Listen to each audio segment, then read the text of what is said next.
My girlfriend texted, "I'm keeping the baby, but I'm putting my ex's name on the birth certificate. It's easier." I replied, "Okay." Then I canceled the lease on our apartment, forwarded her text to her ex, and sent him a "Congratulations on fatherhood" gift basket. The call I got from his furious wife. Original post: I, 31 male, got the text while sitting in the waiting room at her first prenatal appointment. Let that sink in. I was literally there to support my pregnant girlfriend, and she drops this bomb via text while I'm 10 feet away. The message from Jessica, 29, read, "Been thinking. When baby comes, putting Trevor's name on birth certificate, it's easier for insurance and stuff. You understand, right? We know the truth, that's what matters." Trevor, her ex. The guy she swore she hadn't spoken to in over a year. I looked through the glass doors at her sitting in the exam room, phone in hand, not even looking up to see my reaction. 2 years together, 6 months living in our apartment, 3 months pregnant with what I thought was our future. I texted back one word: "Okay." She actually smiled at her phone and gave me a thumbs up through the glass, like I'd agreed to pick up milk on the way home. The nurse called her back for the ultrasound. I didn't follow. Instead, I walked out to my car and sat there for a good 20 minutes, just processing. Then I made some decisions. First, I called my buddy Alex, who's a family law paralegal. Hypothetically, if someone puts another man's name on a birth certificate when they know it's not his kid, is that fraud? Absolutely. Why? Just curious. Another question: if someone's name is on a birth certificate but they can prove they were deceived, can they sue? Oh, definitely. Fraud, emotional distress, financial damages. Why are you asking? I'll tell you later. Then I got to work. Our lease was month to month, both our names on it. I'd been paying the full rent since Jessica quit her job after morning sickness hit. Called the landlord, gave 30 days notice to vacate. Perfectly legal since we were both tenants, and either could end the agreement. Next, I did some social media detective work. Found Trevor pretty easily. Married 2 years ago to a woman named Monica. Their profile's full of happy couple photos, vacation pics. His latest post from yesterday: "Can't wait to start a family with my amazing wife." Oh buddy, you have no idea what's coming. I screenshot Jessica's text, created a new email account, and sent it to Trevor with the subject line: "Congratulations, you're going to be a dad." The email was simple: "Your ex Jessica wanted me to let you know she's pregnant and planning to put your name on the birth certificate. She says it's easier that way. Thought you should know since you'll be legally and financially responsible. Congrats." Then, because I'm petty and hurt, I went on one of those gift basket websites, sent a "Congratulations new dad" bad basket to Trevor's work address, found it on LinkedIn. The card read, "From Jessica and the baby, can't wait for you to be involved." By the time Jessica got home from her appointment, I'd already started packing my stuff. "Hey babe, sorry you had to leave. Everything okay?" She asked, not even slightly concerned. "Yeah, all good, just remembered I had a work thing." She bought it. Spent the evening talking about baby names, nursery colors. I nodded along while mentally cataloging what was mine to pack. That night, she got a text. Then another. Then her phone started ringing. "What the hell?" she muttered, then her face went white. Oh my God. Update 1. The fallout was immediate and spectacular. Jessica's phone exploded. She kept declining calls, but they kept coming. Finally, she answered one on speaker, not realizing I could hear from the bedroom where I was sleeping. It was Trevor, and he was pissed.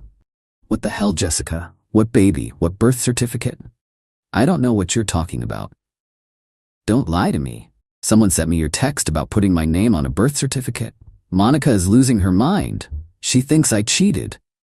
"Someone sent you? Oh my God, it's not what it looks like." "Then what is it? Are you pregnant?" "Yes, but is it mine?"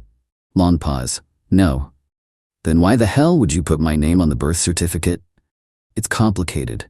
You have better insurance through your job and..." "Are you insane? That's fraud, and I'm married." "I know you're married. That's why it would work. You wouldn't want custody, so..." He hung up. Jessica came storming into the bedroom. "Did you send that text to Trevor?" I sat up, played dumb. "What text?" "Don't play stupid. Someone sent him our private conversation. Our private conversation about you committing fraud?" She actually had the audacity to look offended. "It's not fraud, it's just paperwork." "It's literally fraud, Jess. You want to lie on an official document. For the baby's benefit, Trevor has amazing insurance through his tech job. You're freelance, your insurance sucks. So you decided unilaterally to commit fraud and make another man financially responsible for my kid? It's not like that. He wouldn't have to actually do anything, except be legally and financially responsible for 18 years. You're overreacting. Am I? Did you even consider that he's married? That this could destroy his marriage? She rolled her eyes. That's not my problem. And there it was, the mask completely off. The next morning, while Jessica was in the shower, her phone rang. The caller ID said Monica.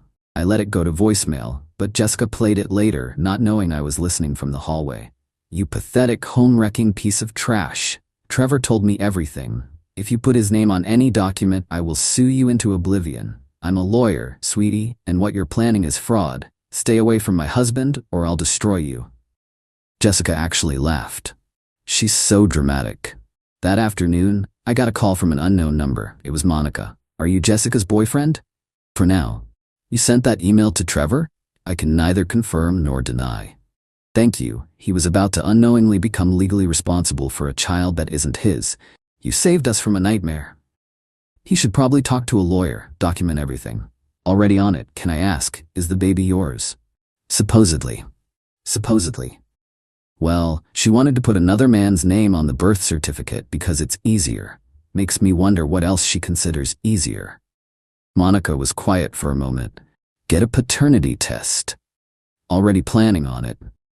That evening, Jessica announced she was going to stay with her mom until things calmed down. Things would be calm if you hadn't tried to commit fraud, I pointed out. You betrayed my trust. You went behind my back. I forwarded a text about you going behind my back. The baby you're carrying that I thought was mine, you wanted to legally declare as another man's. It is yours. I just thought. You thought you could use Trevor's insurance and money while I played daddy. That's what you thought. She started crying. You don't understand the pressure I'm under. Being pregnant is hard. I'm just trying to do what's best.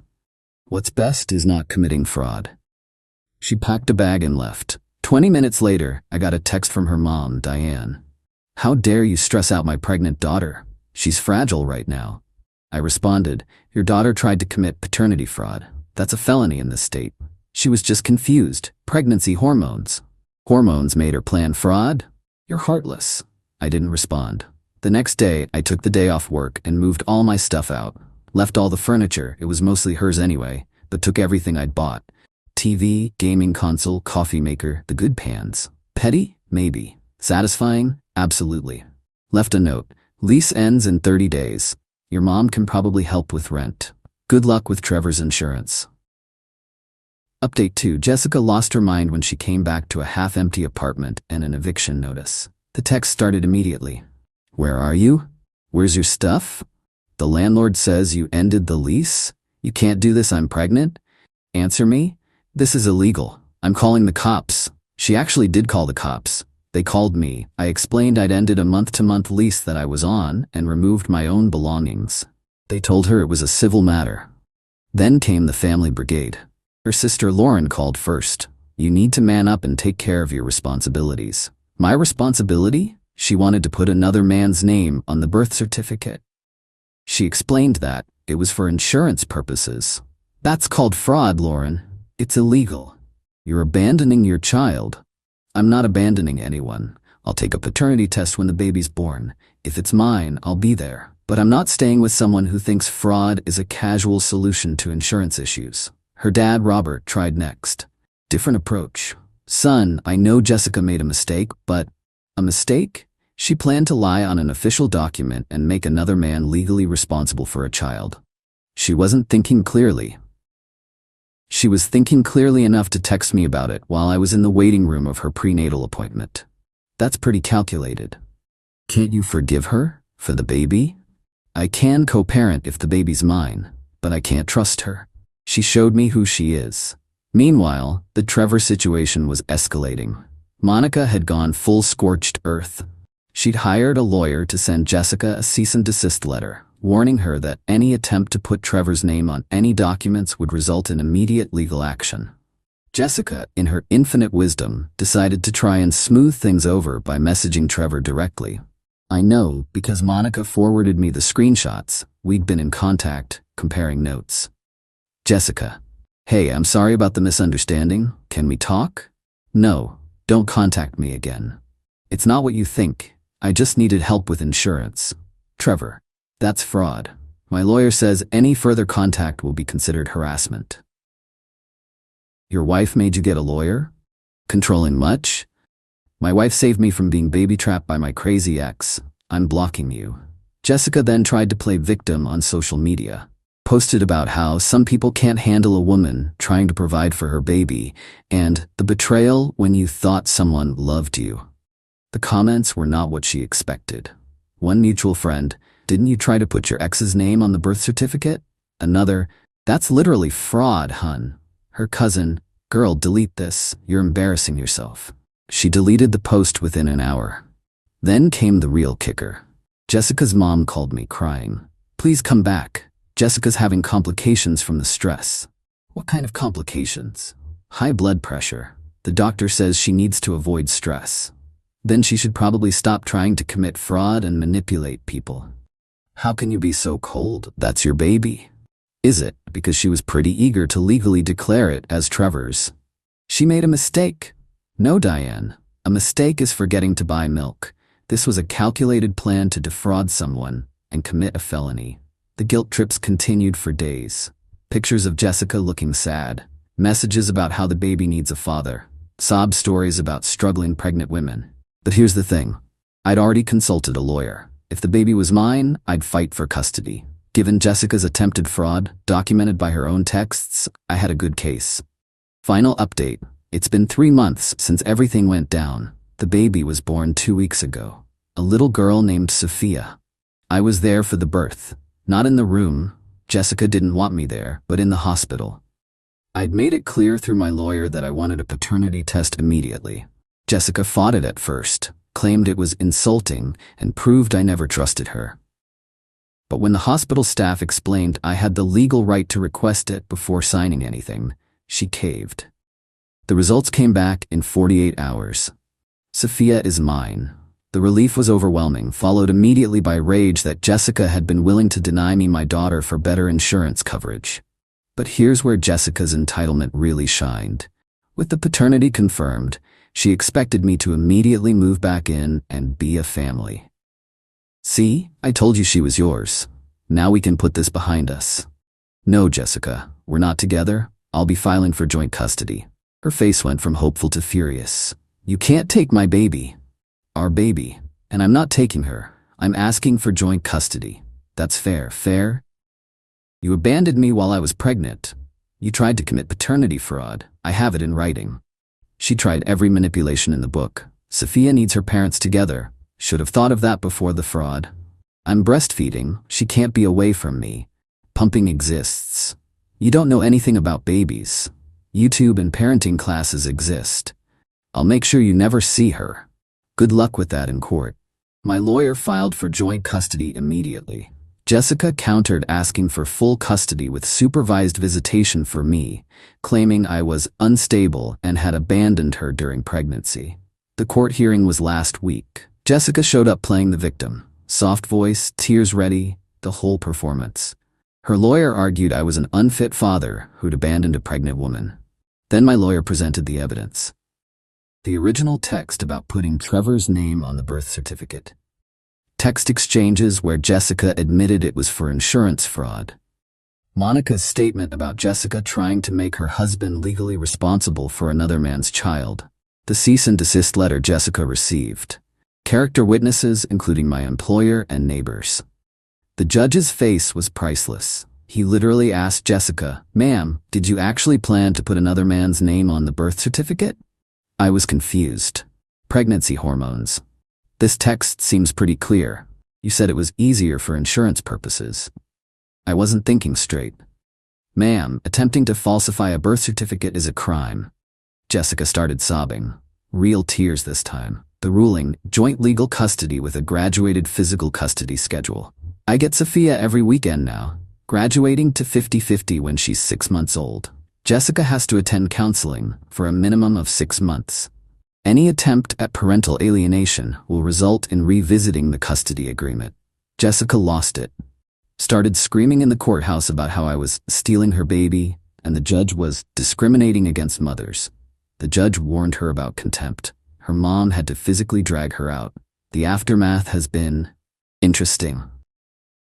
Jessica's been telling everyone I'm a deadbeat who abandoned her and stole her baby. Problem is, most people know about the birth certificate thing now, so she's not getting much sympathy. Trevor and Monica? They're good. She's pregnant now, for real. And they sent me a congratulations card when Sophia was born. Weird? Maybe. But I think we bonded over dodging Jessica's bullet. Jessica's mom still calls trying to guilt trip me. Jessica's struggling. She needs help with rent. She should get a job. She has a newborn. So do I. I still work. You're heartless. No, I'm just not an ATM. Jessica tried one last manipulation last week. Texted me a long message about how she's reflected and grown and realizes she made a mistake. Maybe we could try again for Sophia.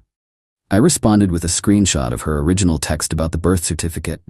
She called me an asshole. I didn't respond. Look, I'm not proud of some of the petty things I did. The gift basket to Trevor's office was probably over the top, but I'm also not sorry. Jessica was willing to deny me my daughter, commit fraud, and destroy someone else's marriage for better insurance coverage. She played stupid games and won stupid prizes. Now I have my daughter 3 days a week, soon to be 50-50, a nice one-bedroom apartment closer to work, and a court order protecting my parental rights. Jessica has a 2-bedroom she can't afford, a reputation as someone who tried to commit paternity fraud, and a custody arrangement she hates but can't change. For Sophia, she's perfect. Doesn't care about the drama, just wants her bottle and snuggles. I've got a whole nursery set up. Probably went overboard with the pink everything, but whatever. My lawyer says Jessica's already inquired about modifying custody. Wants to move to another state with Sophia for a fresh start. The answer was no. She can't relocate without my consent or court approval, which she won't get given her history. The entitlement hasn't stopped though. Last night she texted asking if I could cover her electricity bill for Sophia's sake. I Venmo'd her $20 with the note for Sophia's nightlight. She called me pathetic. I sent another $5 with the note for tissues. She blocked me on Venmo. Worth it. Anyway, that's my story. Didn't expect to be a single dad at 31, but here we are. Sophia's worth all the drama. And honestly, finding out who Jessica really was before we got married or had more kids together, that gift basket to Trevor might have been the best $89.99 I ever spent.